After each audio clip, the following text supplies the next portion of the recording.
Hello there, Dragonfire here. Alright, it is time to review the next movie in the Hannibal Lecter franchise. And this time we're doing Silence of the Lambs. This is my 3 Blu-ray disc set. Silence of the Lambs, the second movie to come out after Manhunter. A kind of sort of sequel to Manhunter. I also have it on DVD here. So I got this double DVD set first that had Silence of the Lambs and Manhunter. Then I ended up getting the Blu-ray. Mostly got the Blu-ray because of Manhunter. So the DVD only had Silence of the Lambs and Hannibal. But the Blu-ray had the original trilogy of Manhunter, Silence of the Lambs, then Hannibal. So anyway, I've already reviewed Manhunter on this channel. Now I'm going to review Silence of the Lambs. This is a really good one. Obviously, it won a bunch of awards. People really loved this movie. You got Jodie Foster playing if I can pronounce words, Clarice Starling, and Anthony Hopkins making his debut as Hannibal Lecter. In the previous movie, Hannibal Lecter was played by Brian Cox. Just like in the previous movie, Manhunter, where they were hunting down the so-called Tooth Fairy killer. The press and different people called him the Tooth Fairy. He fancied himself as becoming the Great Red Dragon. So you want to call him the Red Dragon or the Tooth Fairy, whatever. This movie has a killer they call Buffalo Bill, who turns out to actually be this man, Jamie Gump, I believe is her name. His name, her name, whatever. Kind of a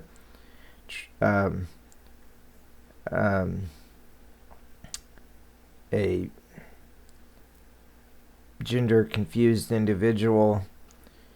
I'm probably not going to be politically correct in this episode.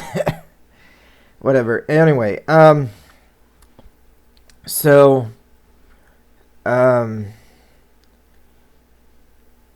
don't know if this person is what we would call today transgender, or if this person just likes doing different things, you know. I'm not implying that all transgender, transsexual, whatever word you want to use, people are violent or anything like that. I don't know why people would think that, but I guess I have to clarify, because anytime you say anything that kind of sounds negative, then people jump all over your case. Whatever. Anyway, screw it. I don't care about the political correctness right now. Anyway,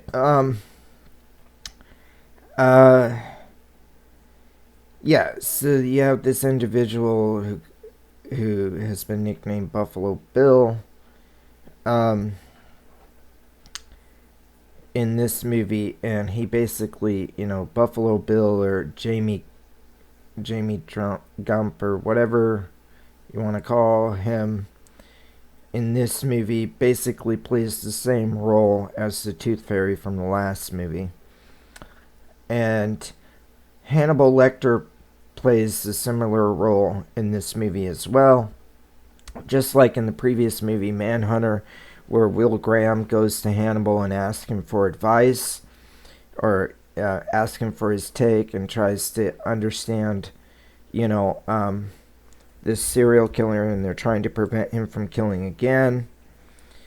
And they're using, you know, Will Graham and FBI Director Jack Crawford are using Hannibal to try to get information to try to catch the other killer.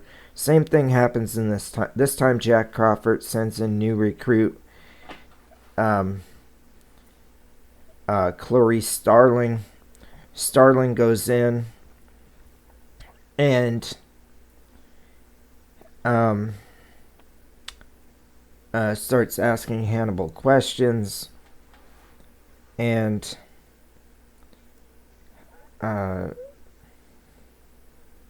they dialogue back and forth, and she's trying to work on the Buffalo Bill case, trying to figure out who he is.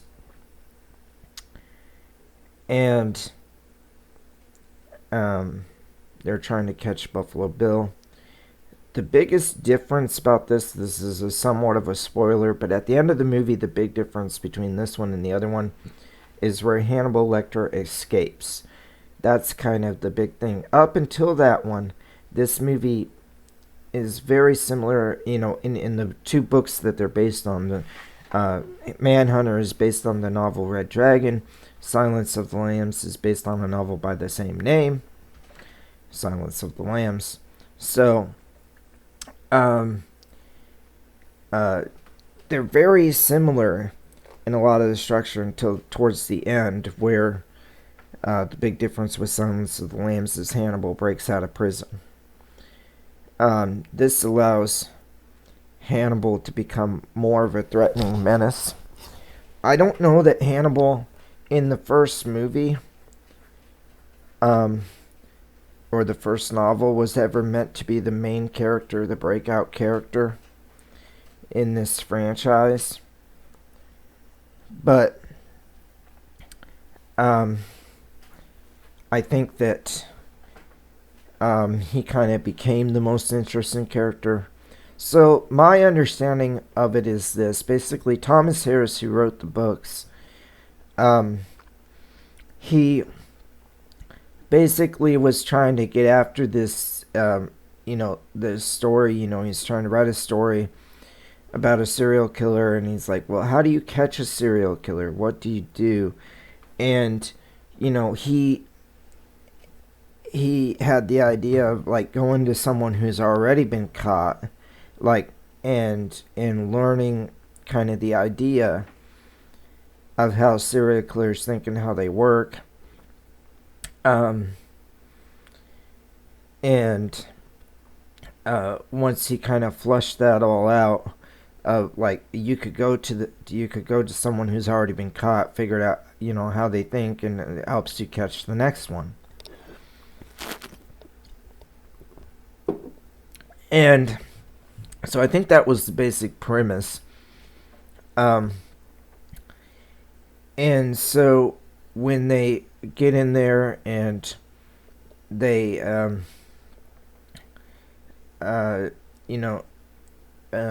when he starts writing the novel, I think he starts writing kind of a backstory, like a history between Hannibal and Will Graham.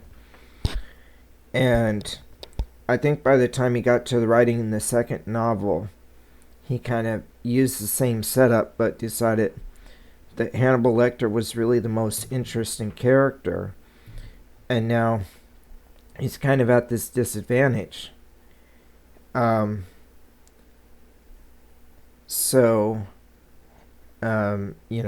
to do with the Hannibal Lecter character when he's the most interesting character.